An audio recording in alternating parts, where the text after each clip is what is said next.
Hello and welcome to the Build with Bear Workshop. My name is Pat Bear. I'm here to build a model kit. And I'm also here to hang out with all of you. And I'm going to start things off by throwing the Bear Cave, the Lego, the Scythe, the Tier 2 blue emote in the chat. If you are currently a subscriber, you can reply with those emotes. If you are not yet a subscriber, you can say hi. You can use other people's emotes. And if you feel like being a lurker, you can go ahead and lurk. That's okay. Enjoy it. Lurk away. Just chill. It's fine. It's a Saturday night, and I'm working on the Forbidden Gundam. Dirty is here, and Lashbrook is here. Hello to you, Lashbrook. Hello to you, Dirty. Welcome, welcome. I've been working on the Forbidden Gundam. I got the top half of it done, and the big backpack that is also a hat, because it does this, becomes a big hat. It's very silly. It's an alternate mode. It's got a mild transformation. But yeah, I'm doing well for myself here on a Saturday evening. Going to continue working on this. I don't have to rush it out of here right at the end of right before 11 because collision happened basically after Dynamite. So my 11 p.m. watch wrestling with friends. Watch the West Coast replay. We don't have to worry about that tonight. I don't know what we're going to say here. So let's go to the overhead camera. Boom, overhead camera. Here you go. Tonight we're going to talk about the Summer Game Fest, and then we will also talk about Day of the Devs. I did not watch anything that came today, which includes. Let me look at this real quick. Sorry, let me get up the. Not E3 chart here, time zone chart.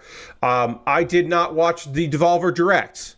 I did not watch the Wholesome Direct, or the Women-led Game Showcase, or the Latin American Game Showcase, or the Southeast Asian Games Showcase, or the Green Game Showcase. But I did hear some fucking bullshit about the Green Game Showcase. And then, or the Future Game Show, or the Frosty Games Fest, which we learned was the Australian and New Zealand show. And then tomorrow is the Xbox Showcase and the PC Gaming Showcase. And then Monday is the Black Voices in Gaming Showcase. And I will be paying attention to the PC Gaming Showcase tomorrow. I will read about the Xbox Showcase. I have no intention of watching it. And when I say that I watched Summer Game Fest, what I mean is I watched the trailers from Summer Game Fest thanks to a nice write-up from Kotaku. Thank you, Kotaku, for doing the work. Now, it is a slideshow, and I don't like that. It's a slideshow, and I prefer that it was just not that. But at the very least, it does have everything in there. I was able to watch all the trailers and learn a bit about the news of it. So let's get into that. Like I said, I didn't watch Wholesome yet. I am going to watch some of the Wholesome trailers. I was emailed some of those trailers because I am on some mailing lists for some companies that had, or publishers that had games there, or developers. And so I am aware of those. And then I am also aware via osmosis about the Green Gaming show, where apparently to qualify as a green game, it's not just a method of intent. That you intend to reduce your carbon footprint and all that. You can be part of that event if your company has donated X amount of money towards reducing the world's carbon footprint, basically. And that is enough to get in there. Even if you make a game with AI, if you make a game with AI and you could just be in that showcase, which feels to me counterintuitive, but you can. I don't know the name of the game. I probably will never know the name of the game. But they can go fuck themselves. Goddamn AI trash. Get the fuck out of here. Apparently that showcase had a lot of AI garbage in it. Wholesome had a couple things that people are like, hey, what's going on with this? But it seemed to be not a widespread problem, which we love hearing about. We don't want a widespread issue with that. We want it to be hopefully contained. Let's get into it. Let's talk about the Summer Game Fest. Jeff Keighley's Summer Game Fest, which again, want to make this clear, I did not watch because it would just make me mad. So instead, I just watched some trailers and read a wrap-up. Okay. We started off with the black metal band Behemoth playing, and I was like, all right. And then we got a grim, dark nonsense thing that is a sequel to a game that I don't remember called Mortal Shell 2. I will be honest with you folks. I do not remember what Mortal Shell is. I was like, I don't know. Don't know. Couldn't tell you. That looked fine. Got a cool axe. It's gothy. It seemed okay. Certainly not a game that I will pursue for myself, but it seemed all right. There was more Fortnite Star Wars. It's a Souls-like, says Lashbrook. Yeah, it seemed fine. More Star Wars in Fortnite. Sure. Death Stranding 2 on the beach. That's coming out at the end of this month. That's right around the corner. And Kojima was there.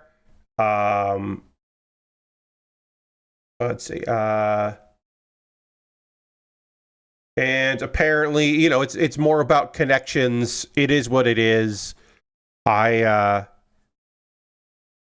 glad there's another Strand-like game out there. I mean, coming soon. You know, it's about time that we got ourselves another Strand-like. Like, it's just, it feels overdue.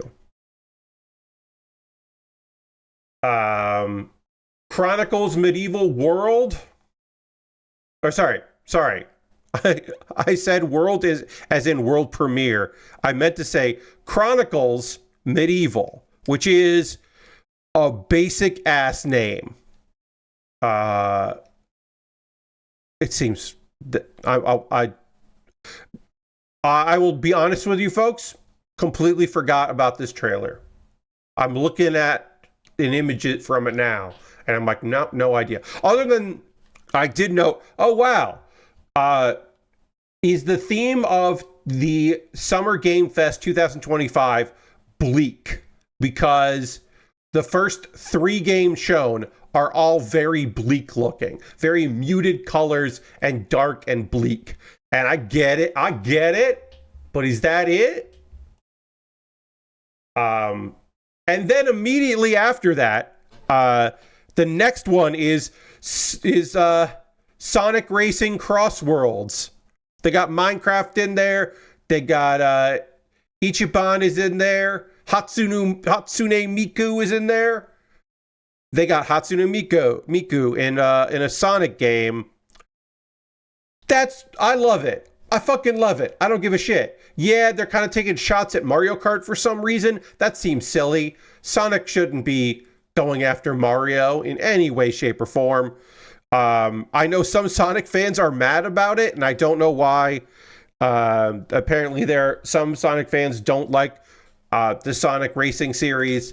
The Joker for Persona 5 is in there. And then there's going to be a Minecraft collab. And like, that sounds like fucking bullshit. And I'm here for it. I have no problem with nonsense like this. That is, that I am fine with. And it was colorful and fun. So at least we had that. Then we had Code Vein 2. I do remember the first Code Vein. So I was like, oh, good. I know this. I at least know what's going on here. It's an RPG. And the art style looks kind of fun.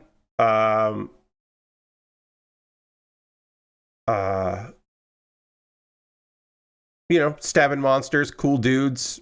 Another one of those. I don't know. I don't mind having RPGs on a show. It's nice. What do we got to do next here? Okay. Mouse PI for hire. Do I love that it's Troy? I'm trying not to be as big a hater as I often appear on these streams. I'm a little tired of Troy Baker as a voice in video games. I think you don't need that. If you're doing this kind of like gumshoe mouse character, Jack Pepper, then yeah. I mean, look. You put the offer out to Troy Baker. I get it. I get that you put the offer out there. I feel like there's probably someone else. Hey, Lord Crash, there's probably somebody else that could do the work instead of Troy. But I get it. I understand where you're coming from. Like, you know, it's fine. That seemed neat. An FPS cartoon where you're a cartoon mouse, yeah, I'm into it. Game of Thrones War for Westeros is an RTS in the Game of Thrones universe, and I love that they're still making things in and around that. Like that, I guess I respect it that people are like, we have the license for Game of Thrones, and we're gonna keep making things with the Game of Thrones license. Like I guess we're pot committed now, so we're gonna keep doing it. Like, all right. I hope it works out for you. I have no interest myself.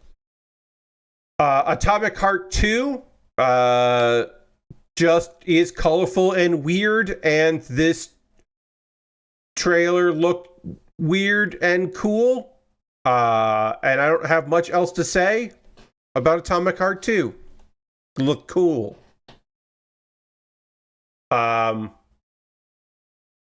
Also, The Cube,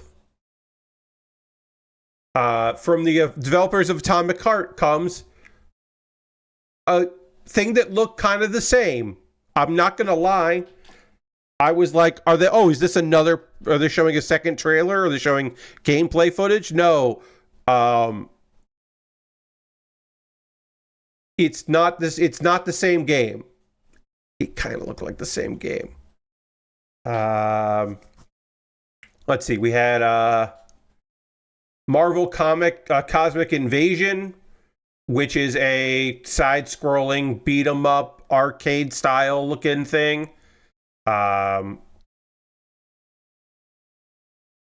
I mean, what's not to like? This is kind of like hitting me in the nostalgia. Like, it's hitting me hard in nostalgia. Like, I'm like, yeah, that's the shit I want to see. Like, yeah, all right. Like, yeah, Marvel Cosmic Invasion. I was like, fuck yeah, dude. I think I'm into this. Yeah.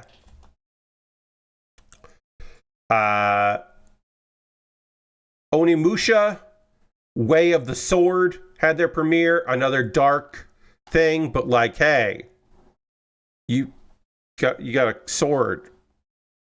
That's coming out next year on consoles. It seems fine. I don't know. Again, another grim, dark fight monsters. Lighting is bad here. Okay. Felt That Boxing. Yeah. Felt That Boxing. A bunch of puppets. It's cool as hell, right? Like, I don't have any nostalgia for the Marvel beat-em-ups like I did for TMNT. See, Lord Crash, I do. I have a lot of love for the Marvel beat-em-ups. When the Marvel characters went from doing beat-em-up stuff to fighting games, first I was bummed about that because I really like a side-scrolling Marvel game. And then I came to appreciate the Marvel fighting games, certainly. But yeah, no, I've always loved that.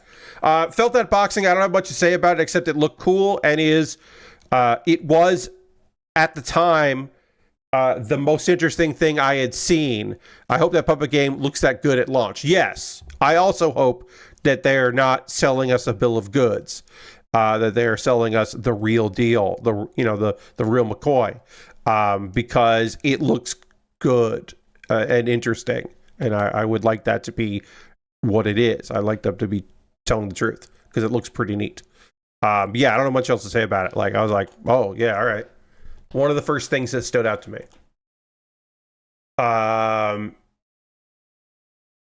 Killer Inn is a murder mystery game that I think I also kind of like forgot about this game after watching the trailer, and now I'm like, oh yeah, all right. Yeah, okay. I'm pretty into that. I could see myself playing something like that, or watching a stream with some people playing that game. Yeah, all right. Or person. Arc Raiders is coming out October 30th of this year. And yeah, I mean, it's coming out later this year, and they gave a date. It's Arc Raiders. I don't know. It looked like a fake trailer at first glance. Yes, I agree with you, Lord Cratcherton.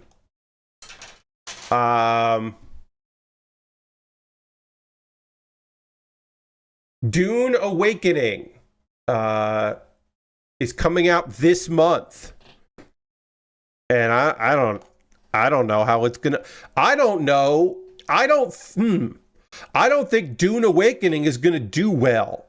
I don't think that game's gonna sell. I think there are a lot of people that like Dune a lot, but don't want to play that style of video game. And I think there are a lot of people that like that style of video game that don't care about Dune. So I don't know. I feel like it might have been the wrong call. It looks pretty cool, but like, I don't know. I've never seen a trailer for this or gameplay footage of this that made me go, oh yeah, all right, now I get it. I still don't get it. Chrono Odyssey just looks like a Souls game. I have nothing. I don't even have negative things to say about it. I can't even hate on this game. Like, my notes for this game say, this is a Souls game. Is this already a Souls game that's out? Like, I don't know. Like, you could tell me that Chrono Odyssey already came out and they just paid extra money because it came out like last week or last year. And this is like the HD, not the HD, but the like update, the next gen update. But yeah, it just looked basic as shit. Mio, Memories in Orbit. It looks fucking chaotic. I mean, it's gorgeous looking. This is one of the trailers I watched a couple times because I was just like, damn, this is a good vibes ass trailer. Like, I'm sold. I think this looks gorgeous, and I'm interested in seeing more about it. We don't have the panel line the feet because they're just black and dark gray. No marker is going to look good on that anyway. So we're working on the legs now because we did the waist, then we got to do the side skirts and the scythe, and we'll be done. And we might finish this kit tonight. I did send out a poll. Oops, what happened here? Uh-oh, what happened? Uh-oh. Hold on, sorry.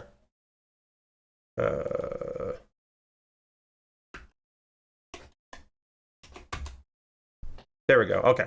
I did send out a poll to figure out what I'm going to build next, and to my $10 patrons.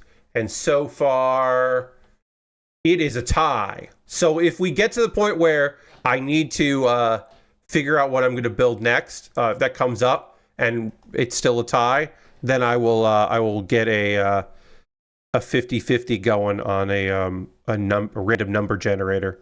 And figure that out, because I don't want to break that tie, because I want to build both those kits that have won. The Lego is far behind. I'll tell you this. I got a Lego set. None of my $10 patrons seem interested in that. No one's ever voted for that Lego set, but I like having Lego as an option. I think it will win at some point. Let's see.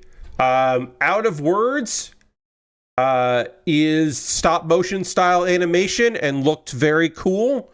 I am happy to see games like this in the show, like out there, and having people look at it. I think that's cool because it's not just grim dark shooters. This art style looked really neat. Yeah,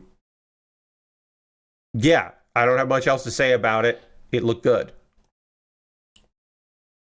Mafia: The Old Country. They're still making Mafia games, huh? This is The Old Country. Shows off. It's a set in the 1900s. It is where you would expect. It is obviously set before the other Mafia games. The fact that they're still making Mafia games in 2025. It's only $50, says Lord Crashington. I mean, I guess that kind of makes some I don't know. I didn't want to say it makes sense because I don't know. There's definitely a market for these kinds of games, and there are people that just buy the next Mafia game that are super into it. I am not trying to discount those folks. I'm not trying to say that they're wrong for liking this kind of thing. It hasn't been me. I haven't been a guy that's been... I think I played Mafia 2. I got Mafia 2 for on a deep discount once, and I enjoyed it. I thought it was fine. So I hope this one is good, and I hope this one's great, and then people really have a ball with it. But yeah, it's not... It ain't my thing.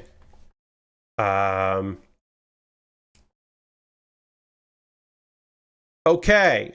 Lego Voyagers is here now. Obviously, this is the this is the same kind of thing of Lego built. Was it Lego Journey? Something like that. It's a Lego game that seems cute and fun. That previous Lego game that I streamed on here had a few things that were incredibly annoying and obtuse, and I hated it. And it made me very unhappy that I looked up a playthrough of someone playing it to figure out what I was doing wrong, which is very frustrating. And overall, I wasn't thrilled with what I discovered was the things I was supposed to be doing in that. But having said all that, it was still very fresh and fun and good looking. And so, wait, I gotta figure out which one is I.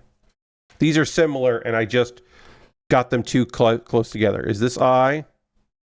Or is this? Wow, yeah. F and D F and I look incredibly similar. I think that's F. Yes, okay. F is this one. All right. This is F, it goes on the top. This is I, it goes on the bottom. Wait, or is that F? Oh, fuck. These two polycaps look unbelievably similar. Okay, that could be F. Or that could be I.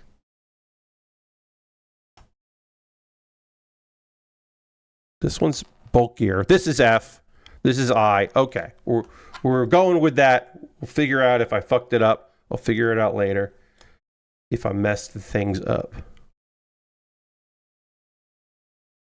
If you don't want to mess things up, then I fix it. That's how these things work. We'll make it work if we gotta. I want to say this is right, but again, I don't know.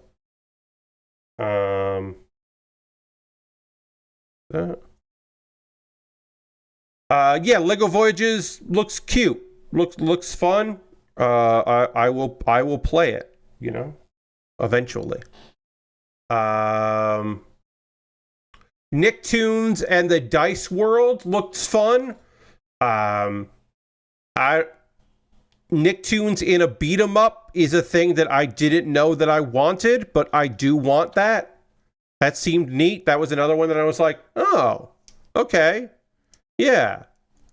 Isometric beat 'em up with SpongeBob? Okay, yeah, I don't know. It's a fun idea. I'm here for it. I came away from that going oh yeah, all right, sure. Let's see, an A5 and A7. What I tell you about? Lies of P Overture. which is DLC, which is out. If you like Lies of P, there's DLC for you now. So if you're like, man, I don't want to play any of these new Souls-like when they come out. I want to play a Souls-like right now. Well, now there's DLC for Lies of P, so you can just jump in on it and get to it. That seemed fine. Seemed totally fine. Let's see. Fractured Blooms is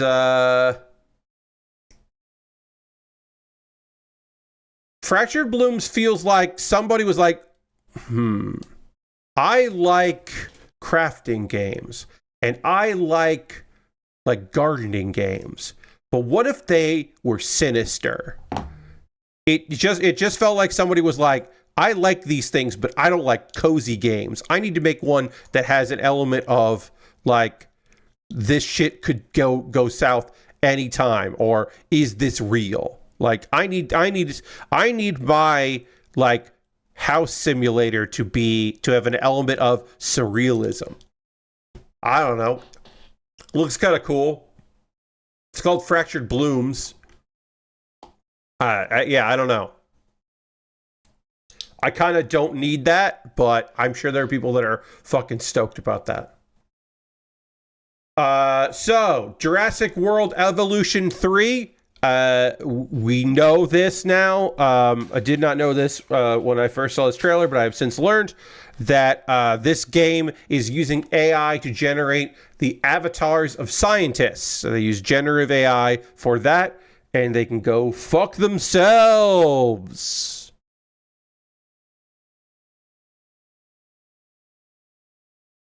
Fuck off. Nina, the Hollower, looks fucking cool. This is a fucking cool game. It's launching on October 31st. There's a demo out on Steam. I have downloaded the demo. I have not played the demo yet. That is going to be on tomorrow. Tomorrow, I have some time carved out to play some games that are for demos that I've seen from this week that looked particularly cool. And one of those demos is going to be Mina the Hollower, because this shit looks cool. It's just like a great retro art style, but like clearly modern, and just looks neat. I don't know. I was certainly interested when I saw it.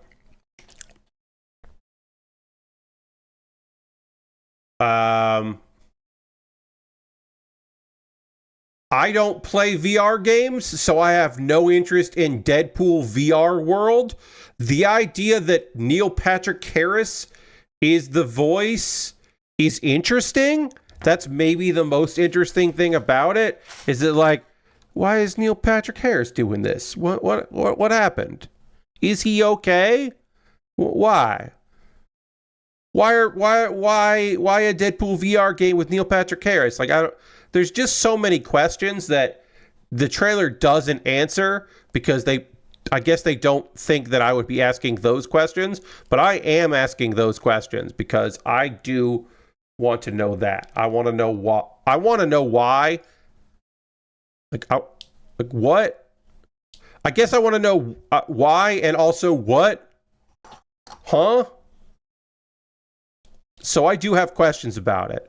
None of them are about the fact that it's a VR game. Mostly the Neil Patrick Harris part of it. Dying Light: The Beast World. Look, that's coming out August 22nd. Do I know anything about Dying Light? No. Does Dying Light succeeding benefit me? Yes. Because Eric Pope works on Dying Light, and I love Eric. Shoutouts to Eric. So Eric Pope, I hope you get to keep doing this job. I'm glad you don't work for Ubisoft and you haven't in a while. I'm glad you're here. And I hope this game continues to do well, that you can, still live in Canada with your family and not have to come back here for work stuff. So here's hoping. Here's hoping, Pope. All right, let's get the hip here built, and then we'll panel line this and work on the other leg. And yeah, I think we're fucking definitely going to start a new model kit tonight. I did not think we would. I thought, oh, I have some stickers to apply. We'll probably get like something started with it, but not maybe too deep into it, because we do have the other leg to build as well. But let's get this going here. I need B23, B21, and then some polycaps. Mixtape. Lots of licensed music in this. Be a teen, do crimes. And if you told me this was like The Walking Dead, like Tales from the Walking Dead, I would believe you. It just kind of has that energy to it. But yeah, doing crimes. Fun. An older person refers to them as pigs, cops as pigs. So, you know, there's something to this immediately. Immediately, I was like, yeah, all right. Yeah, okay. Let's see. Toa and the Guardians of the Sacred Tree is a roguelike that I feel like somebody saw Hades and was like, you know what? What if Hades had more furries? And I'm going to be honest with you, folks. The furry community does not get catered to by big budget video games that you will see on Summer Game Fest. They're fucking out there and they will spend goddamn money. And some of them are also making the games. But like, yeah, that game's going to sell pretty well to some demographics. I can see that game doing pretty dang good. Look neat. Look like you charming, I would say. Acts of Blood looked pretty fucking cool. I don't know if that's how the game is going to actually look when you play it. I imagine if I played it, it would not look that cool because I would not be able to chain the fighting together and the shooting and all of that. But yeah, that looked all right. That looked pretty cool. Acts of Blood. I will say this. Acts of Blood is a bad name for a video game, but also a good name for a video game. And I don't have a good explanation for that. But I'm like, Acts of Blood. But I'm also like, well, I keep remembering the name Acts of... It sounds like a subtitle of a action movie that actually had a completely different name. It has like actually 3 or 4 different names. And one of them is like, well, you might know it as Acts of Blood. But it's also this and this and this. And it's also Ninja Warrior 4. And you're like, oh, see, I have seen that. I've seen Acts of Blood. Like a friend of mine who buys a lot of weird DVDs would have this like 2 or 3 times. But he's like, well, I didn't think I owned Acts of Blood. Turns out I already own Acts of Blood under another name. That's what it sounds like. And like, if that's the vibe they're going for, they did well. I just don't know if that is what they're trying to vibe. Hey, there's a new Scott Pilgrim game called Scott Pilgrim EX. It is written by Brian Lee O'Malley and his team. It has music. The soundtrack is by Anna Monoguchi. It looks fun as hell. I am glad that there is a new Scott Pilgrim game coming out. I feel like the anime reminded a bunch of people that the world of Scott Pilgrim's pretty cool. The re-release of the previous game reminded people like, oh yeah, this shit's pretty great. And like, wait, River City Ransom fucking rules? Wait, oh yeah. Like I think some people remembered. And yeah, we're getting a new game coming out next year. The Boys, somehow the Boys, and by the Boys I mean the boys that from Anna Monoguchi, they have a new album coming out this year, and while they were working on an album, they also worked on this soundtrack, and that's wild and cool. And I'm very happy for them. Because the boys are good. This is a gentle reminder that I like those guys a lot. And if you don't like them, that's okay. Except I might not be nice about that. Like, people have their own opinion on bands. I just really like their music. And also, I like those boys. Those boys are nice. They did the soundtrack for the last Scott Pilgrim beat 'em up. Yes, Lashbrook. They're coming back. They did so technically, Pete was the only one who did it, but he did it under the Anamanaguchi name. Pete Berkman is the lead guitarist of Anamanaguchi and one of the writers within the band. It was basically him as Anamanaguchi, and there wasn't as much input. So this time around, all 4 members have input on the soundtrack, but it is considered an Anamanaguchi joint. So yeah. But yeah, they worked on the first one. They're coming back for this one. And that's rad. Love those boys. So happy they're doing more video game stuff. Happy it's that. Happy for the continued partnership between Anamanaguchi and Brian Lee O'Malley. It's just fun. They have, I can't say it's solely because of this, but for a long time, one of Brian's longtime assistants was friends with people that became friends with Anamanaguchi, and so they all kind of met and hung out, and that's kind of how that started. It was just like nice people networking, and like good vibes, and that I always found that really nice. That's how that happened. That's also how I met Brian Lee O'Malley, was mutual friends and a fun hangout, where I did not say anything to him about anything other than pizza. We talked about pizza because it was a Comic-Con, and he doesn't need to hear from me. I'm just some guy. He doesn't need to hear my feelings on, like, look at me.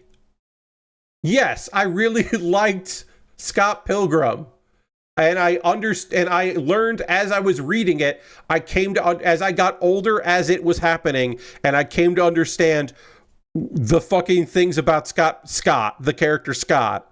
Like, yes, I understood it as I was reading it, because it was probably a little older than Target Demo anyway. But yes, I come to understand the Pilgrim boy as I was reading it. So, like, of course, he knew. He must have known that I was a reader.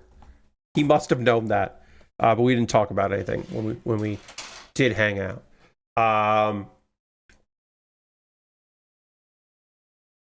Mind's Eye. Mind's Eye.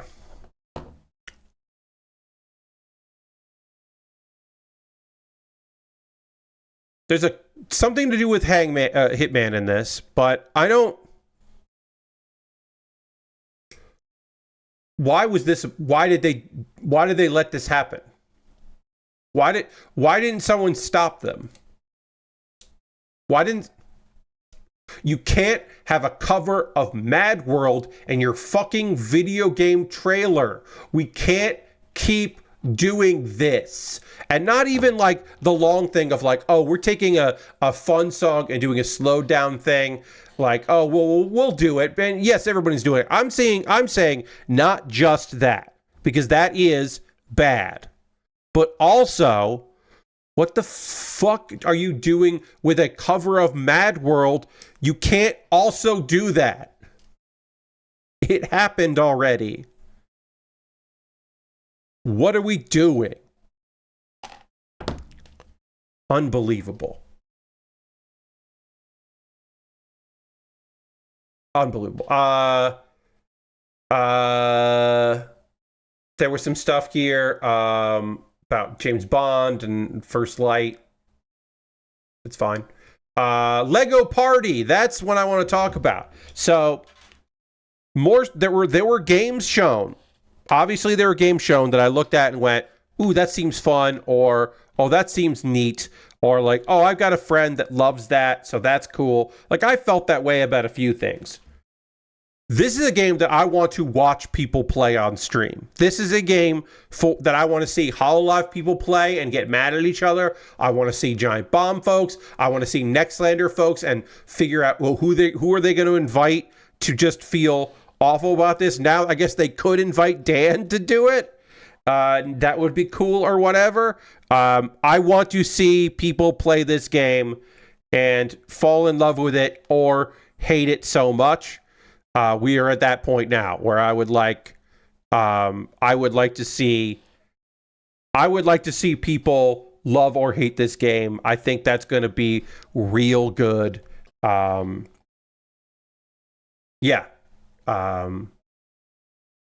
It's just mini games and some co-op stuff and some antagonist stuff, and I bet it's cute as hell and fun. And I bet some people I know are going to absolutely fucking lose their minds being angry while playing that game. So yeah, I'm here for it. I'm on board. Let's see. Wildgate, which is a 20-person team shooter. It had a bunch of color in it. It was lively looking. I don't have much else to say about it other than like it left an impression because it wasn't dark and gothic and moody and wet.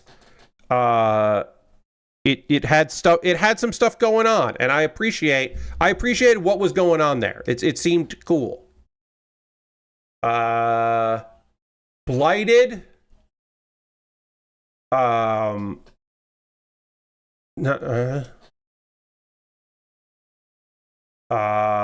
Also, why were these back to back? Fuck off. Blighted into Ill is more like photorealistic than Blighted was, but both of them I was just like, gross. Why are we in this? What are we doing here? Get out of here. And then Mech Break is coming out. It's finally coming out July 1st, 2025. Mecha Break, yes. Mjon says, I'm ready for Mecha Break. It's time for it to be fully out. Yes, July 1st, you can finally Mecha Break. I mean, yeah, it worked on me. Am I getting this game? I don't think I am. But like this trailer, I was like, yeah, all right. Good. Okay, good. Yeah. I'm ready to like watch people play this and dig it. Yeah, I'm ready to watch some Twitch folks go at this one. Yeah, seems cool. Good news. I'm pretty sure it's free to play. Oh, that's not good news. And John says the unlock progression in the early demo was a little predatory for free to play players. Well, hopefully it is. They got feedback and have tuned it, hopefully. But yeah, I don't know if I'll play this one, but I mean, I'll at least take a look at it in July. Let me just do a quick check here. July 1st. July 1st is a Tuesday. I could stream it on the day it comes out. I could do that. There's no law that says I can't do that, as far as I know. If there is a law that says I can't stream that, let me know.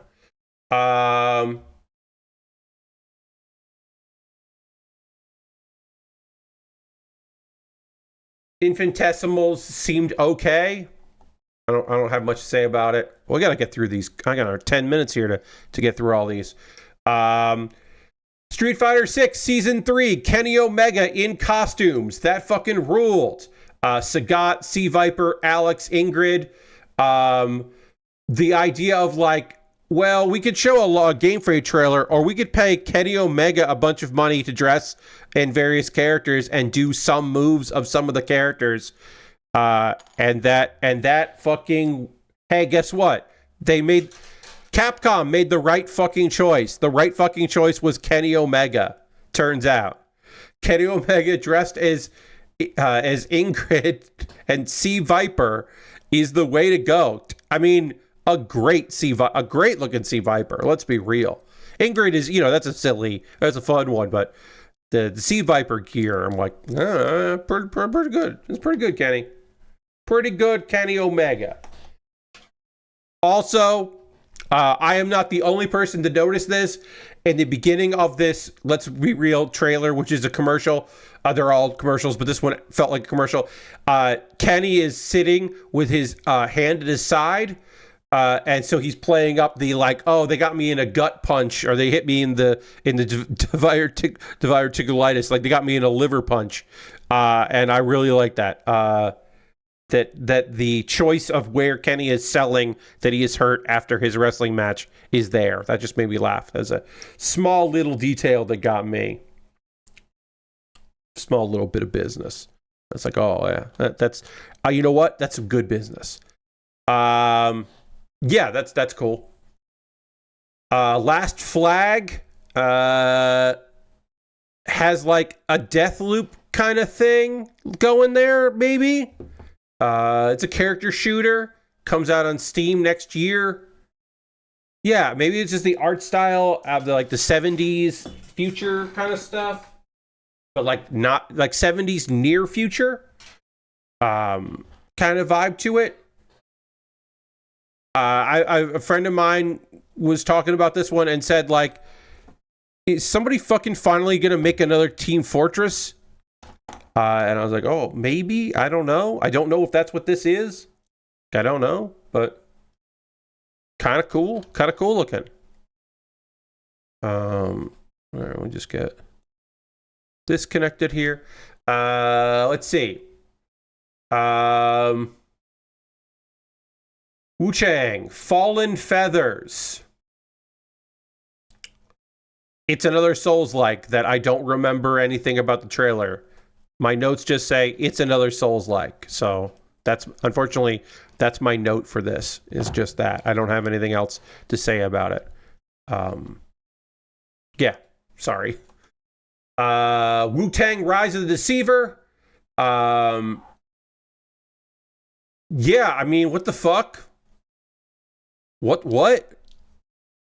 This is my biggest, like, wait, what? Of the night, probably? Of any of the trailers, this was the one that I was like, oh, there's a new Wu-Tang game coming out, and it looks fucking cool. Like, all right, yeah, tell me more about it. Like, I want to know more. I am pleasantly surprised and interested in Rise of the Deceiver. Fuck yeah, dude. We got a roguelike called Into the Unwell. Which has a little bit of a, like, it's a roguelike that looks kind of like certain cartoons of certain eras. Then I was like, oh, okay, all right.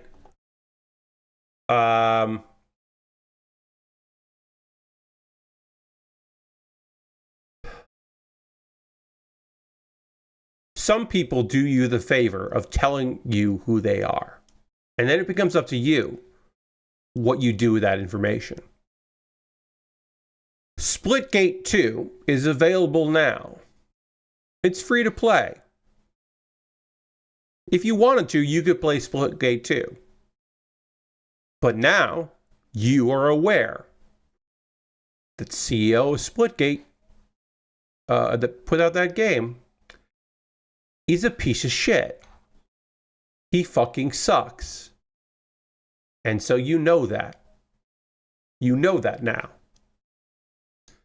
And John says, I want politics in my video games, but I don't want those politics in my video games. Yes. People have the right to their shit opinion.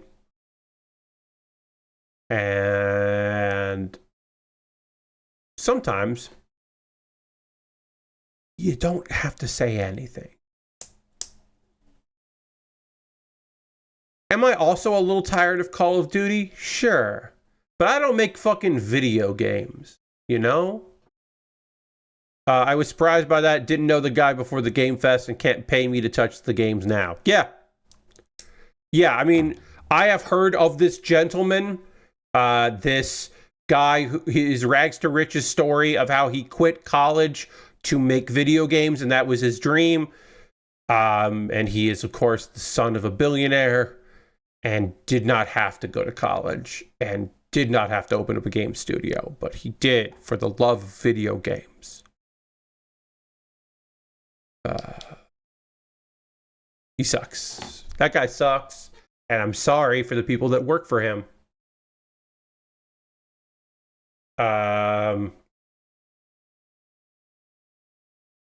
Hey, Gotoku Studio has a new brawler. That's fun.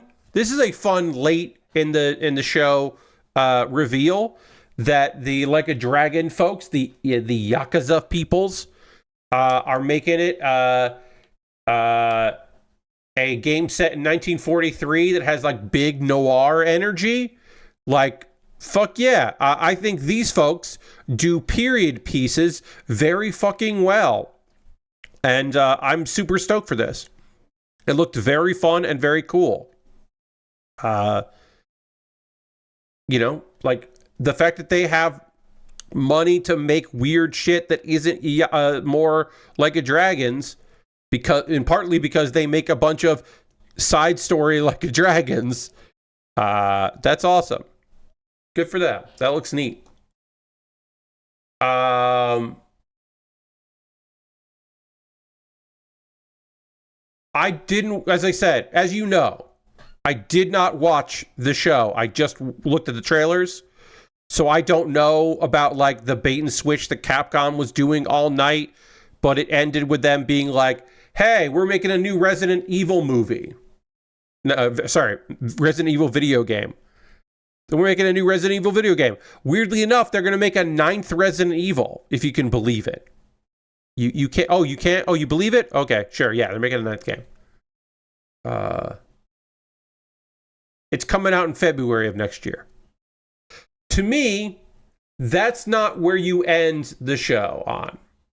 That's just my opinion. I don't know. Looking back, I actually don't know where you actually stop here. I don't know what your last one is. I don't think it's Resident Evil 9. Requiem. I don't know if it's Stranger Than Heaven.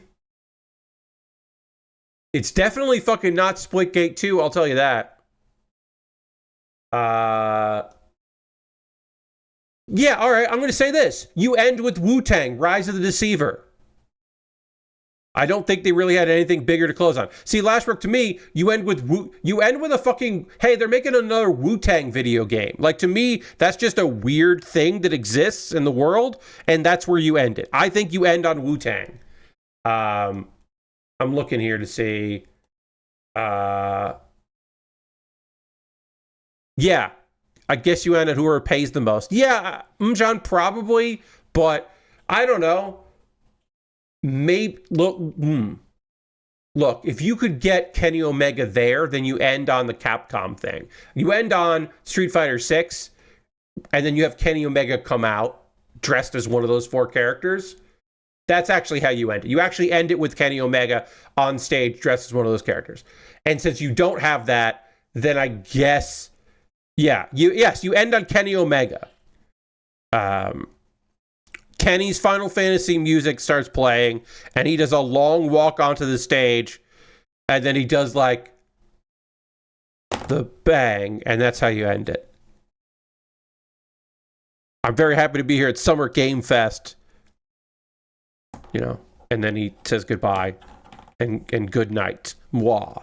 Bang. And he ends. So I will talk about Day of the Devs and wholesome games and stuff on Monday. I do just want to give a quick shout out to Snap and Grab. That's the No Goblin game coming out. Eric Pope, Art of Eric Pope is in that game. Folks, the No Goblin, the people, No Goblin have been working on this one. It looks very neat. I'm excited for them. Snap and Grab looks real cute. But yeah, we'll talk about Big Walk and Possessors and please watch the artwork. The sequel to Please Touch the Artwork.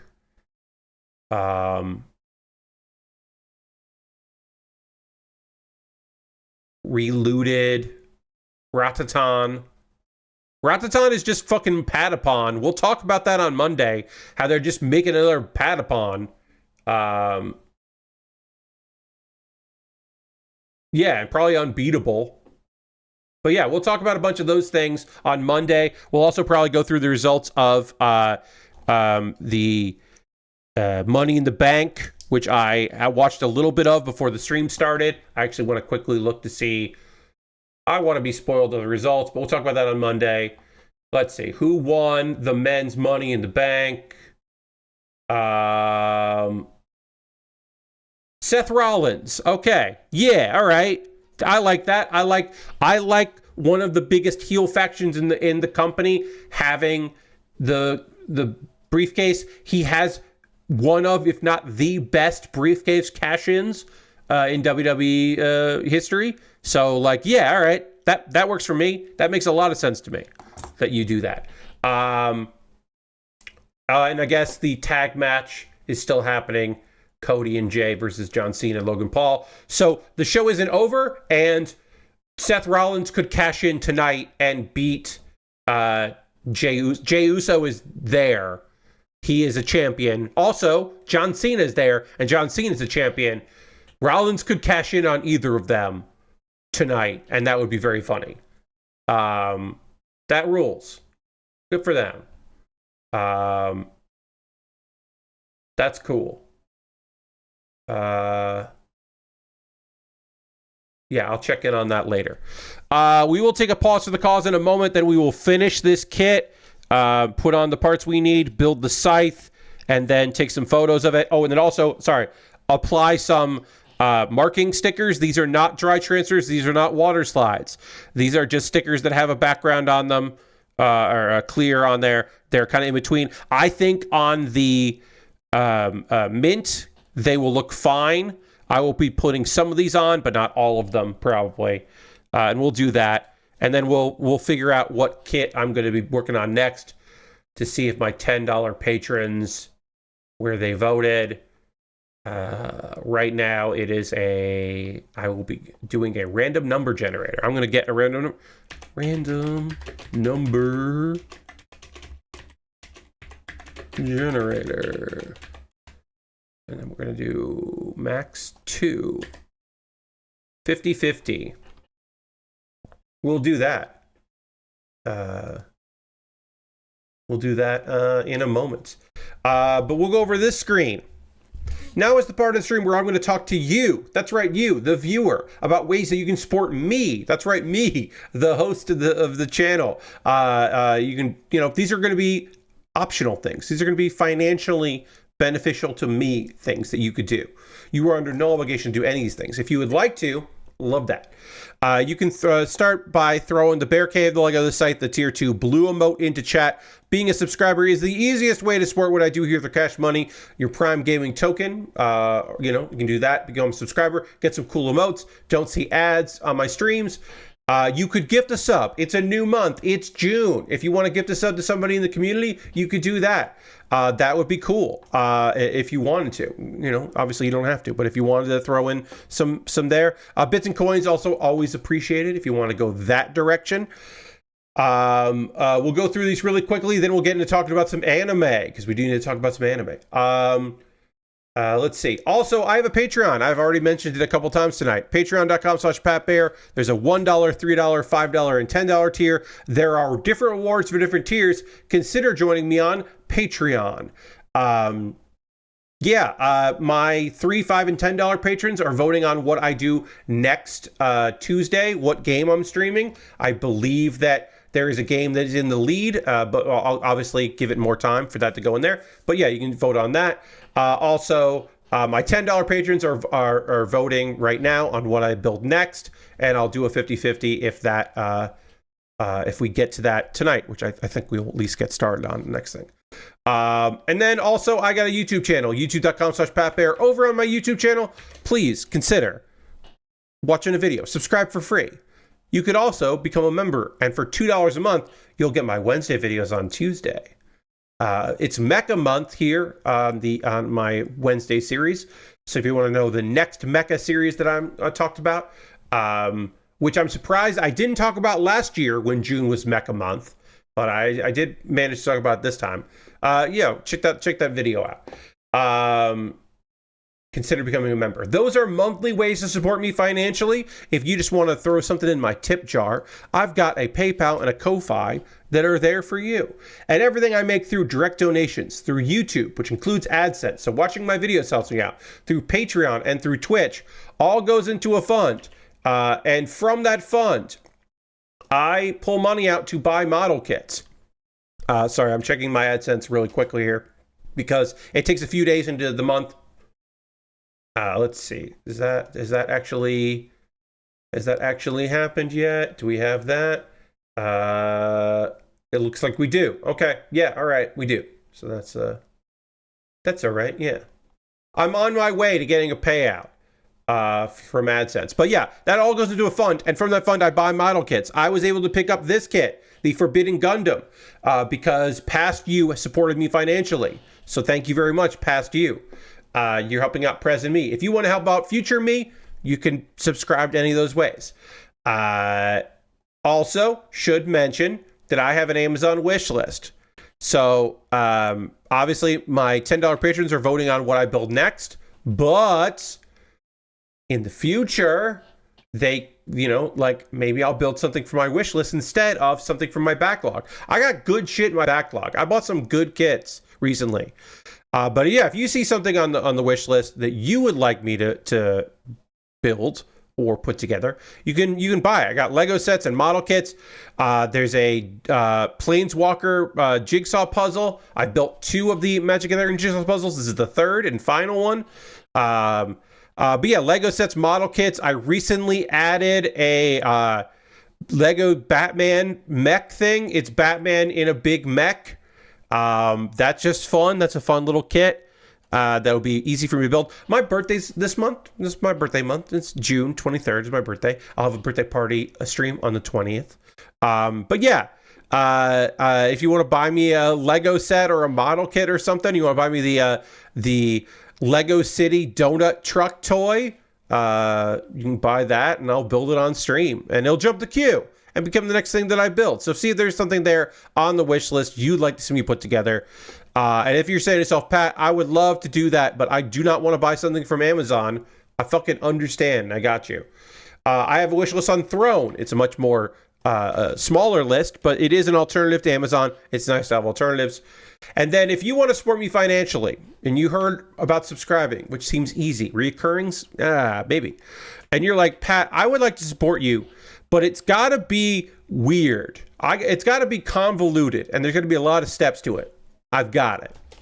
You go to USA Gundam Store. At USA Gundam Store, you will be able to purchase a gift card. Then you'll get an email with a gift card code. Then you can send me a whisper on Twitch or a private message on Blue Sky or Mastodon or Twitter with that gift card code. And then I will use that gift card code to buy something on USA Gundam Store, where I just purchased a kit from them not too long ago. I got a fun grunt kit from them. But yeah, that is the way to support me. If you are looking to support me, those are many, many ways. If you want to support what I do here, not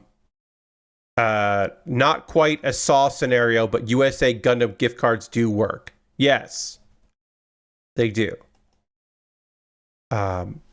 They do work. But again, it's very convoluted.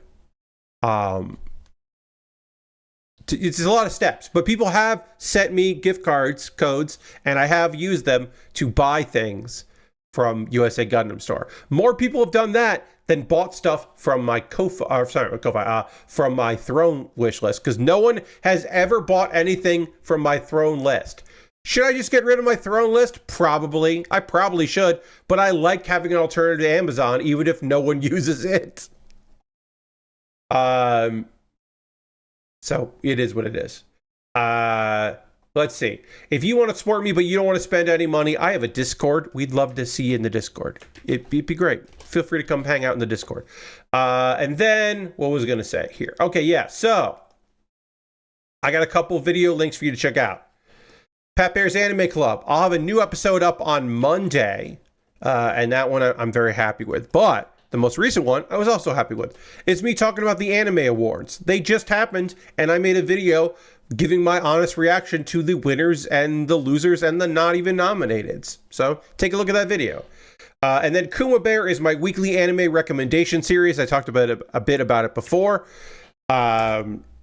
This month is Mecha Month, and I started by talking about the vision of Escaflowne. Now, unfortunately, this video has done worse than many of my other shorts, which is just a bummer because it means more people aren't going to be able to see that, to be reminded that the vision of Escaflowne fucking rules. It's goddamn gorgeous, beautiful music. It is a fantastic tale about love and finding your own inner power, and also cool mechs fighting.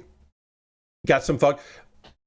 There's a decent chance that the reason why I am so interested in mechs that are like suits of armor, that have a knight with a K feel to them, is because of Escaflowne.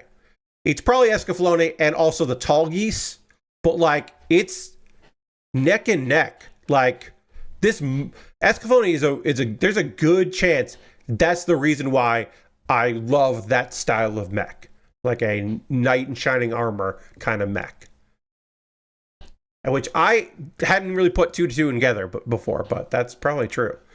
All right, that's me. Enough of me talking about the things that would support me and benefit me if you check them out. We're going to talk about some anime.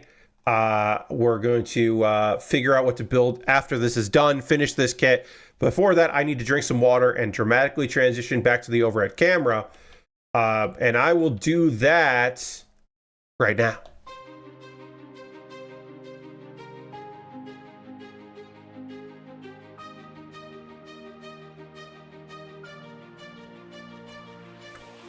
All right. Should say, I'm currently at 31 subscribers. There we go. The goal is to get to 40. I shut up about how many subscribers I have when I had 40.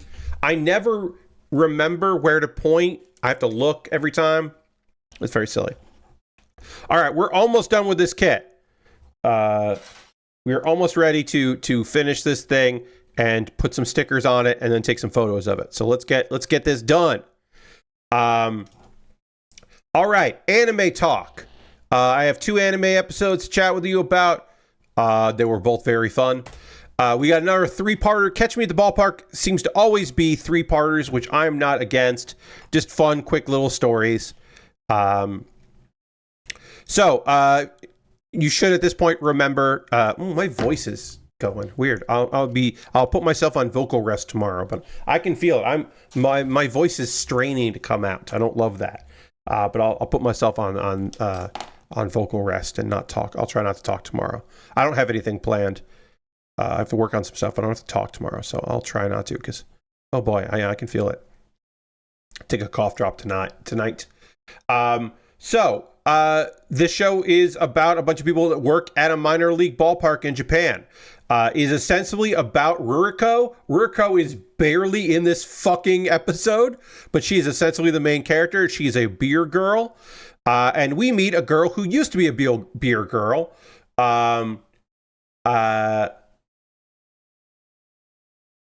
We have the idol turned actress and former beer girl, Uda Natsume.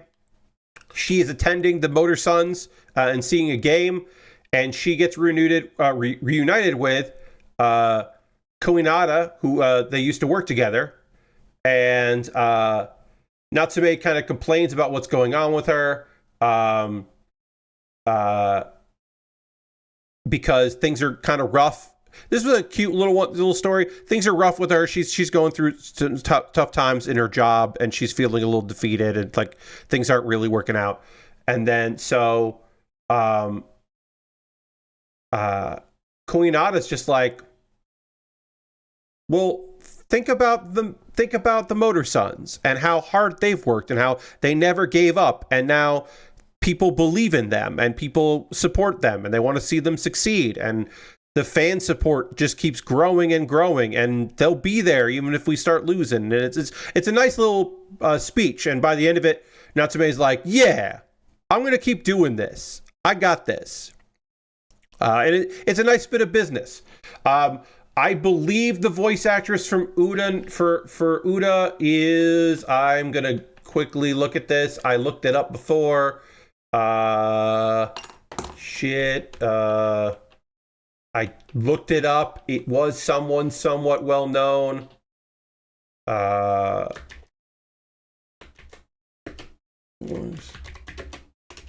see if I can find it. Uda voice actress. Come on. I do not have this. All right. It wasn't, when I looked at it, I was like, okay, I know who this is. But yeah, it was a fairly famous voice actress did this one. So our second story is about our American who plays for the Motor Sons named Dennis. We've met Dennis before, where the only person who spoke English to him is the mascot, Sunshiro, and how he's been kind of like struggling to like make a connection. This is about, he's talking to another guy, Anthony Bryan, who's just like, man, everybody like treats you differently. Everyone's so much more friendly with you than they are with me. And then Anthony's just like, well, yeah, I speak some Japanese and they appreciate that. And that blows Dennis's fucking mind, because it seems like Dennis was just like, well, I'm not going to be good at it, so I don't do it. But he's refused to speak Japanese, any words of Japanese. And that's been a rough thing. So later, he hits a home run, and the ball accidentally hits Ruriko. That's her contribution, her part of the episode. She gets hit with the ball, and he then, as he's going around, everybody's like cheering or whatever, and everyone's like, hell yeah, you did it. They don't mention the part where he hit a girl with a ball, but they're like, you did it, and he's like, thanks, or arigato, and everyone's just like, oh, he's making an effort, which is like, yeah, dude, you should have made a bit of an effort. Now, believe me, it is both a thing that people enjoy you making an effort, and also, if they speak English, Japanese folks want to speak English to you.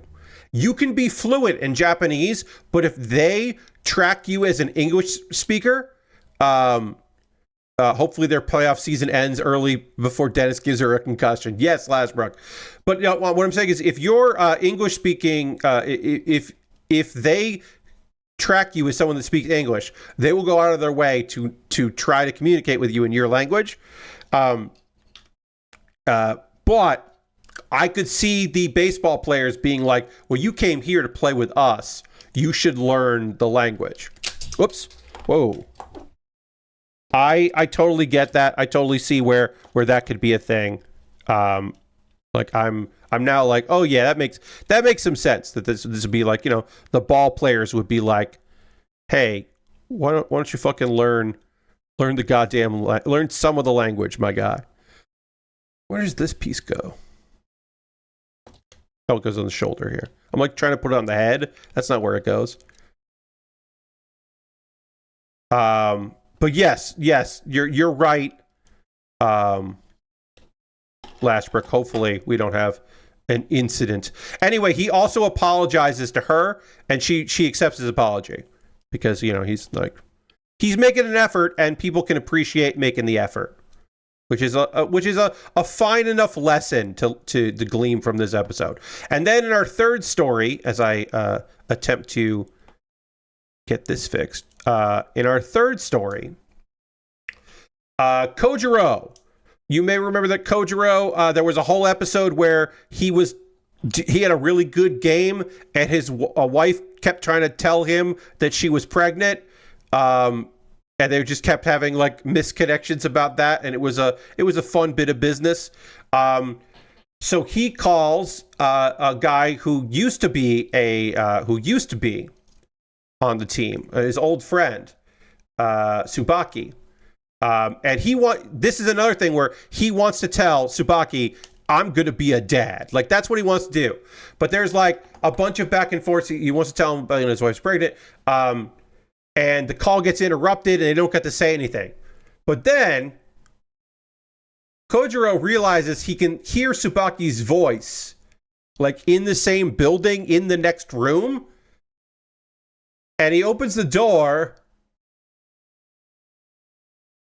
And it's Sunshiro, the fucking mascot. The coolest mascot in the world. The mascot that speaks English. The mascot that, like, helps lost kids find where they go. And hangs out and dances. And, like, helps out everybody that everyone loves universally. Is a guy that used to play baseball on the team became the mascot, apparently. So Sunshiro hugs Kojiro and then kind of just be like, acknowledges that, like, my secret. And it's great. I love the idea of the former ball player who becomes the mascot but doesn't let anyone know, keeps the kayfabe of being the mascot, and just secretly is still there. It's weird in a way that I'm really into. I kind of fucking love it. I don't love that I have to put this back together because this popped off. It should go on pretty easy, but we got to put the backpack / hat back on, and then we got to build a scythe. Anyway, both those episodes were fun. They were different energies as always, but the pairing of Catch Me the Ballpark is very fun. The 3 chapters are always good, and it pairs well for me anyway with Rock as a Lady's Majesty, which is a very different energy. Which is much more aggressive and musically focused and also very gay. And this episode was like, this show is like toxic Yuri energy throughout, but like you could convince yourself that this show is not actually Yuri, that it is not queer, that it is just like aggressive, and it happens to be that all of the characters in this show are girls. But at this point, a thing happens in this episode that is just like, oh, no. This is a gay show. So, they're pretty much convinced that they lost the Battle of the Bands because nobody applauded because they were all like fucking shocked at how good it was and cool it was. So they're just like, all right, well, that didn't work out. But on the plus side, so Lilisa and Odaha are arguing each other because, of course, they're not friends. They are just in a band together, and maybe want to have sex with each other, but definitely are just in a band together. And maybe are in love with each other, but definitely are just in a band together. So they're arguing. The bass player, Tamaki, starts to understand where Odaha and Lilisa, like, why they're together, because she also likes it when Odaha is mean to her. The members of the Bitter Ganache are like, look, we get it. That's why you quit being a singer, because you want to focus on bass, and we understand now. Okay. And they basically make it a no contest. They drop the bet. And then Tamaki's just like, yeah, I'm joining the band officially. I like this. I like the music, but also I like it when Odaha is mean to me. I enjoy the trash talk that she brings, which Odaha is fucking very confused about, which is hilarious that she's just like, wait, what? And that's where they got me. Like, this show, like, there is no argument that this is queer baiting and not actually a queer story. No. The fact that the two characters who are toxically Yuri with each other, and then they introduce another character that just has another archetype about being a girl that is kind of like the male prince role. Like, all that shit's fine. We introduced a character that likes being insulted And so she's eager to continue to be insulted by a strong lady. And I'm like, well, hey, this show is fucking gay. Sorry. Don't know what else to tell you. It's great. Meanwhile, we find out that Tamaki is the president of their sister school, the tea ceremony club president, and we get to see her fake side. So every member of this band is living a lie while in school, and this is their true selves are in the music, and that fucking rules.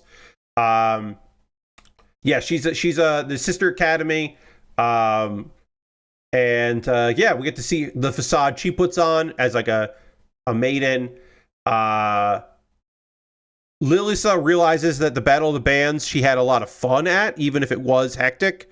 She had a great time doing it and is really interested in that. And then she goes to the practice room and everyone's there and everyone's together. I should also say, Tina, very little Tina in this episode. I hope that next episode we find out if Tina is actually still on board, because she had her first live performance and it would be interesting to hear her thoughts on what's going on there, but we don't hear that. Also Alice, the stepsister, is there. Because she knows the secret and she's kept the secret so far. She shows up and she is very surprised to find out that now her stepsister has a full band. So I don't know if we're going to see more with her, with the stepsister. I would like to see that involvement, but not a lot of music in this one, but still plenty of vibes that I was into. All right, I got marking seals to place on this kit, and then we'll take a photo with it normal, and then we'll do a photo with the backpack being a hat, which is a thing. So I'm going to do the... Again, I've talked about these before. Marking stickers. The idea for marking stickers is that they have a solid backing to them. They are not water slides. They are not dry transfers, but they are not regular foil stickers either. They're fine. We will be applying them where I'm going to put them wherever I want to put them. I don't have any particularly big visions about where these go. But you can kind of see it here that there is a backing to it. And I will apply this to the shoulder. And then I'm going to use a toothpick to apply that. And I said this and I stand by it. The fact that this is that the backing is the same color as the plastic it's going on, that looks good. I don't know how it's going to look on everything, but I think that looks pretty good.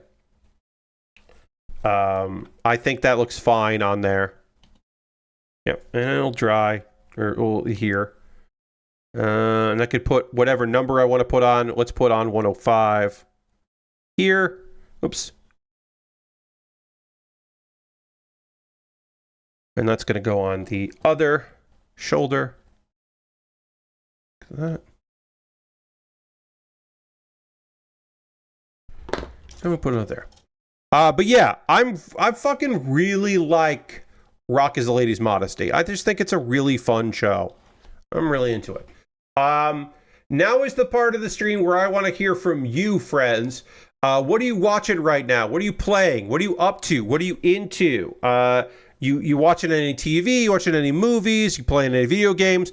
Was there something did you watch some other showcases yesterday and today? And you have thoughts that you would like to share with me about those things? I am happy to hear about them from you. If you would like to tell me about the things that you are that you watched and you liked from this weekend for Summer Games Mess.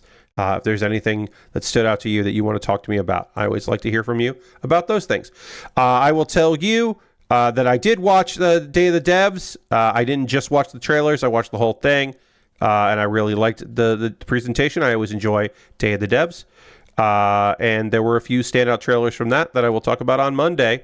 And I will watch some of the trailers from Wholesome Direct. I probably won't watch the whole thing, but I'll watch some of the trailers from that. and PC Gaming Show. I'm always interested in some of the trailers for that particular game, for that particular showcase, but not necessarily watching the showcase, the full showcase. I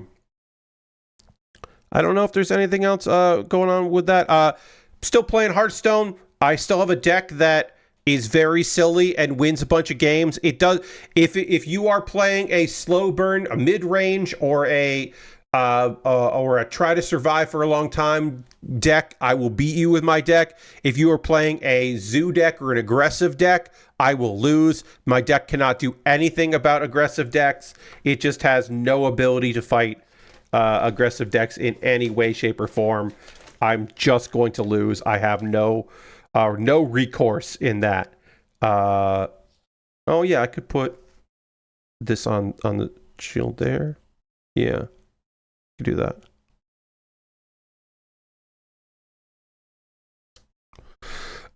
Let's see. Anything else that I've got to say here? I'm going to put an Omni on here. I could put one on the other side if I wanted to, but why not? I'll put the other Omni on there. Yeah, so I did that. Today, I recorded the next episode of Pat Baer's Anime Club, which will go up. My patrons will be able to read or watch that tomorrow, and then everybody else will be able to see that on Monday. I thought that video, I think it turned out good. I think this episode of Pat Baer's Anime Club turned out well. I was pleased with it. I'll tell you that it is a video of me talking about the how this season was a return to form for girls doing things. I also get a little philosophical about my opinion on the fact that I don't call it cute girls doing cute things, because to me, it doesn't have to be cute girls and it doesn't have to be a cute activity. It's about girls being together and a laid-back environment. Like, I consider Rock is Lady's Modesty to be a girls doing things show, even though it is an aggressive music show and they are like, but it is a show about people doing a thing that is not the thing that they necessarily set out to do and finding their true selves within it. And to me, that totally makes it fit and totally makes it count.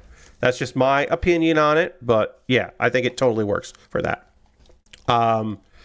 I did finish Power Wash Simulator, the first game's final Muckingham files, the final builds for it. I did complete that. I am pleased with how that ended. You know, the last two missions on that I thought were fun, so I was happy with that. I'm trying to get this site. This site does not really stand up here. I'll try to get that looking like that. I'm going to take a couple photos here, and I'm going to read what y'all have been writing. I mean, that's really it. Today, yeah, I worked, I did more work in the yard the last couple days. I will also be doing more yard work on Monday. I might get some of it done tomorrow. I'm looking forward to taking tomorrow easy. I'm going to be on vocal rest and get over this summer cold that I currently have here. Let's see. Sweet Cross came out, says John, at the Wholesome Direct. And I love me a P-Cross game, breaking in Mario Kart World Tour and making slow progress on Xenoblade Chronicles X. Hell yeah. Enjoy all those things, and especially enjoy that your Nintendo. Enjoy your Switch. I hope you have many good times with that. I want to include in this photo the scythe, so we'll do that. And now we're going to do the alt mode. I'm going to take the scythe off for that because I think it's funnier to have it with there. So we have to turn these out and then up. Or no, I can do it later. Later, I don't know. Up and then there and then yeah. All right. Let's see. Lord Crashton says, I was watching the Power Wash Simulator 2 stream the other day and asked the dev that was answering questions about your favorite bug with the side job erasing itself when starting a new job, which he said was a solution to file size issues on Steam and later the Xbox version that was causing issues with people. He was pretty sure they were handling that stuff differently on the new game, so hopefully shouldn't be an issue. That's great to hear. I love that you asked about that. But yeah, how some jobs refresh the other jobs. Oh, it's okay. So it was a file size issue on Steam. Huh, interesting. Okay. I mean, one could imagine that they didn't build that game with a lot of, with the idea of all of those extra things in mind. And hopefully that does get solved for the sequel game. It would be a bummer if that also was in there. That if that bug survived, that would be a fucking bummer. So hopefully it got fucking fixed. Like it got too big for Steam Cloud if you did everything. Huh. Okay. Well, yeah, hopefully they've made the sequel with that in mind. That's weird. Because that didn't feel like a super large game anyway, but yeah, I guess the way they built it, it must have just had issues with that. Let's see. He's pretty sure they're handling stuff differently. New game, and hopefully it shouldn't cause an issue. That's good to know. Lashbrook says, been watching various video game ad streams. Indeed. Downloaded Mina the Hollower, and then downloaded Shader Glass to give it a nice GBA look to make the pixels blend a bit. Okay. Was not prepared for how much a Souls-like it is. Oh, okay. You beat Mario Kart in 50cc, but 100cc is kicking my ass so far. Hell yeah. We'll have a good time with it. Have a damn good time. Have a damn good time. I gotta get this. Sometimes these things like to pop out here. So I gotta get this right. And this right. And then these kind of have to go in at the same time. I watched a little bit of AAA Worlds Collide, which had WWE wrestlers there as well. Mr. Iguana is fucking over, my friends. WWE audiences have decided that Mr. Iguana fucking rules, and they're right. Mr. Iguana does fucking rule. And they are right to appreciate him, and I'm glad that he is one of, if not the most over people in that they're in AAA. And then I watched a little bit of Money in the Bank, and I will watch more of it tomorrow. Oh, I should see here. Let's see if anything else happened. Cody Rhodes and Jey Uso defeated John Cena and Logan Paul, and it does not look like Seth Rollins cashed in either his briefcase on either of the men, which, like I said, could have happened.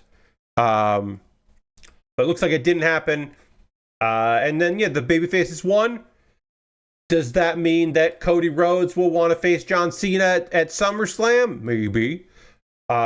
Does it mean that after the fact, Logan Paul got mad at John Cena and now he wants to fight John Cena? I fucking hope not, because I don't think that would be good, because they want John Cena to be a heel, and I don't think that the crowd would ever cheer for, enough of the crowd would ever cheer for Logan Paul. So I don't think that would be a good call. But I don't know. I'll have to see and watch it. But yeah, now I know the results. And then I also know that this thing exists like this. It's so fucking silly. I love this goddamn... I love that the backpack becomes a fucking hat. It's so dumb. It's so silly and dumb, and I love it so much. The alt mode for the Forbidden Gundam is so goddamn goofy. I'm a big, big fan of it. It's a hat. It just becomes a big hat. It's so silly. I'm so into this dumb thing. Let me take a photo of it. Let me just get over here. Just get over here. Oh, it's so goofy. I love it so much. Speaking of a silly, I just saw a big Money in the Bank spoiler. I mean, I'm just saying the results. Naomi and Seth Rollins are Money in the Bank champions. Becky Lynch won, so Becky Lynch is the WWE Women's Intercontinental Champion, which makes sense because then Lyra can win it back, hopefully. Dominic Mysterio had a really short match with Octagon Jr. I don't know why that was there for the Men's Intercontinental, but that's fun.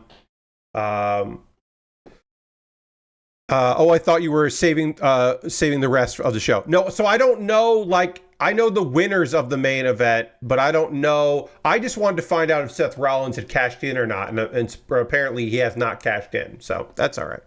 Lord Crash says, I got my GameCube controller for my Switch 2 after UPS couldn't deliver it, while I was at work, which required a signature for some reason. That always sucks when you don't know that. They ended up dropping it off at Access Point nearby, which was at a beauty supply store nearby, but the lady was nice about it. The way they made it work with the GC app on Switch 2 is that they added a weird ZL button that's flush with the plastic on top to access the save state menu. Huh. Okay. Yeah, all right. That does seem cumbersome, but if it works, it works. All right. So let's take a photo of our Forbidden Gundam with it. Oh, I did take that. I took the photo. That's right. I did take that. Okay. So we got that. We got that done. That's done. Now, right now, I don't know what I'm working on next. Because there's a 50-50 here of 2 kits, and so I am going to run a random number generator between 1 and 2 live show, folks. Indeed, Lord Crushing it, and we're going to see which wins. So let me do that, set that, and then generate a number, and that number is number 1, the Gundam Nodley. So we take this goes away, and then we build the the Weird Beard Gundam. We've done the Mustache Gundam years ago. I can't believe that we've never built the Nodley, aka the Weird Beard Gundam. So let's get that image here. Not a lot of good photos I could find of the Nodley. This is a 2011 kit. This is a reissue of that box. This is not 2011. It's designed, but it's not 2011 plastic. You can see here that there are hoses that come out of the face. This is not Turn A spoilers from John. That's not the show. You can kind of tell a little bit here. This kit should not take long to build because it doesn't have a lot going on. It's going to have a lot of panel lines. I'm going to use a lot of gray marker. But as you can see, it's got these hoses that come out of the face. And I always called this a weird beard. It's got a weird beard to it. But you can see the GN drive and all that. It's similar in many ways to a lot of kits. Yes, it's weird beard. It's just got, yes, gotcha. You mentioned the mustache one. Yes. Lord Crash says, I think I can't play Mario Kart World in handheld mode as the extremely long shoulder buttons are exactly where I normally rest my finger on the side of the original Switch. I keep having to drift, going longer than I planned before the other finger is still on the second drift button has it. Yeah, you might have to take the Joy-Cons off and use a little thing that licks them together and do it like that. But yes, also maybe you should always be drifting. Where's the Nodley from? I do know this. Nodley. Yeah, okay, yes. This is from Gundam 00, as you can see from the GN drive and the rifle and all that. And the fact that it has like the little like holographic parts on the thighs and all that. Yeah. Okay, so this is, yes, that's right. This is the kit that hid in the Gundam Virtue. The Gundam Virtue had a Gundam inside of it, which I loved, because 00 took some fucking swings, and I'll give that. That's why it's a tiny Gundam, because it's a Gundam that lived in another Gundam. Yes, I forgot about that. I forgot it lived there. Yeah. Yes. The Gundam Nodley. Okay, so that's what we're doing it. The wing big controller or whatever. The thing that you can dock, the little dock controller that doesn't charge it, but you can put your little Joy-Cons in there and have it like a controller. There were some Gundams in the UC that got inside other Gundams, right? Yes. So like there are core Gundams. There are Gundams that have different armor, and so the Gundams are smaller because when they wear the armor, they're the size of regular Gundams. This is kind of like that. So it is a little smaller because it hid in the Virtue. All right, so that's what we're working on next. I'm working on the Gundam Nodley. So I'll add that to this. We're not going to do much of it tonight, though, because I'm not really prepared for that.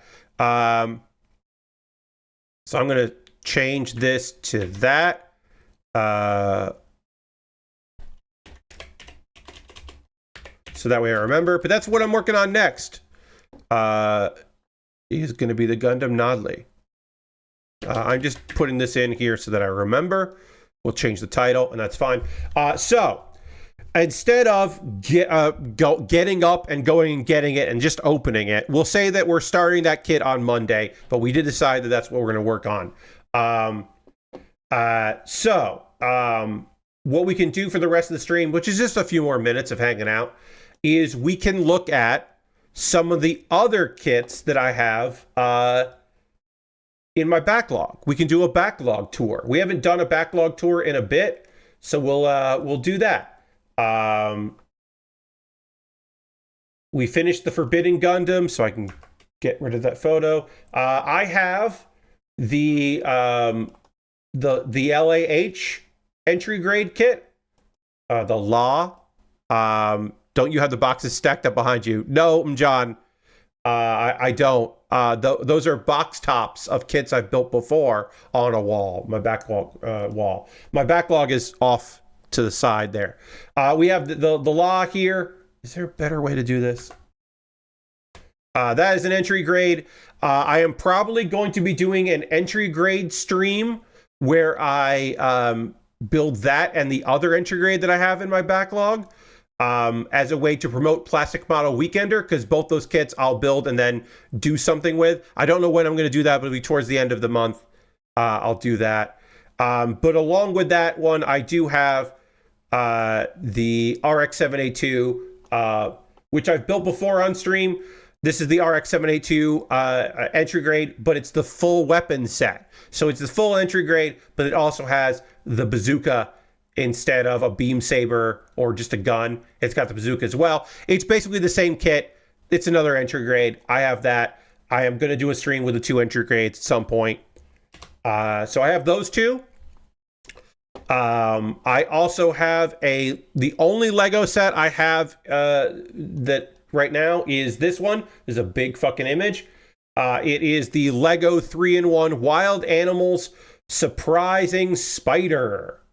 So you can see it's a big spider, and then also it becomes a tarantula and a snake.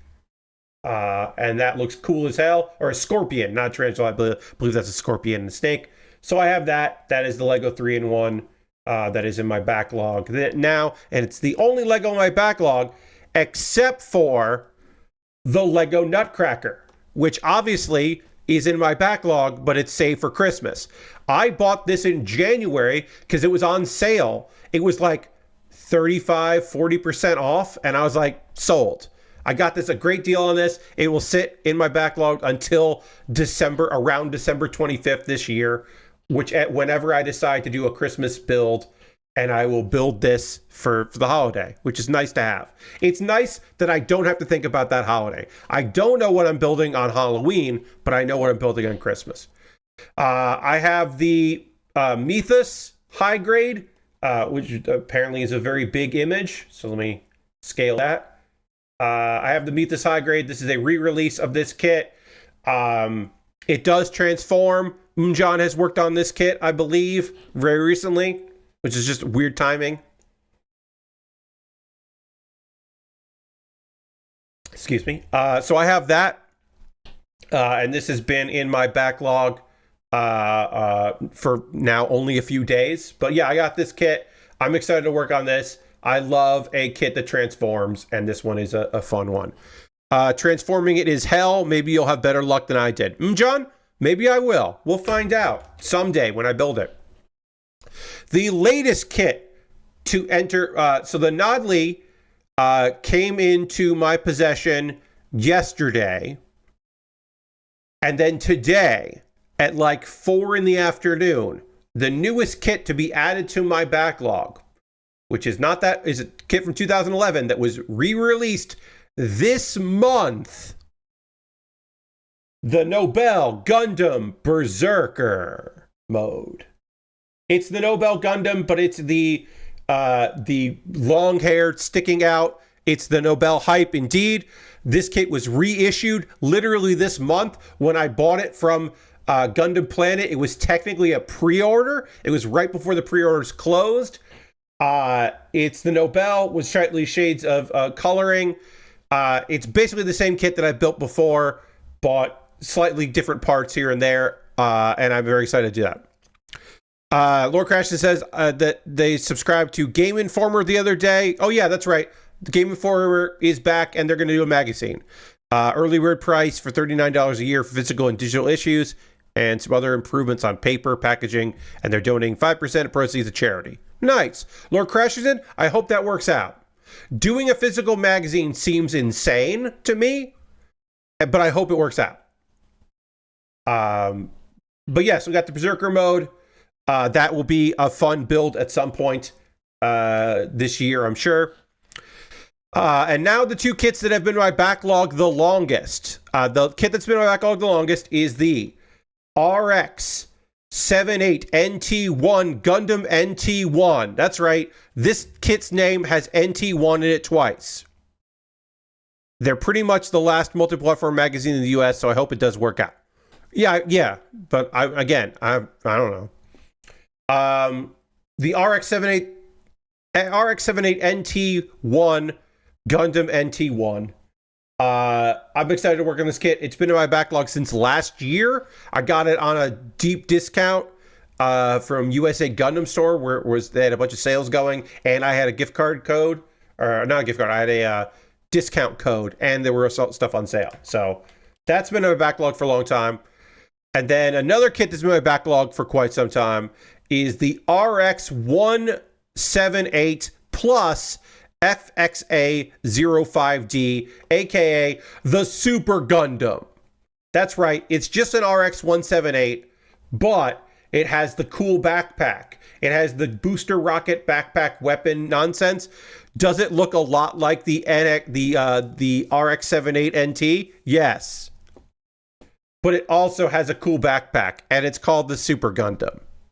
That's in my backlog. And then another kit that I recently received, I got this from USA Gundam Store. It is a grunt kit that I really like. It is a kit that looks like it should transform, but it doesn't. And that kit is the Union Flag. The Union Flag, which kind of looks like it's not from a Gundam series, but it is. And kind of looks like it should transform, but it doesn't. And that's another kit that I'll be working on in the future. I mean, all these kits. I do think I'm going to do the entry grade kits on a stream because they can be easily manipulated for my slot during Plastic Model Weekender. Head looks like that one dude from Armitage. Yes.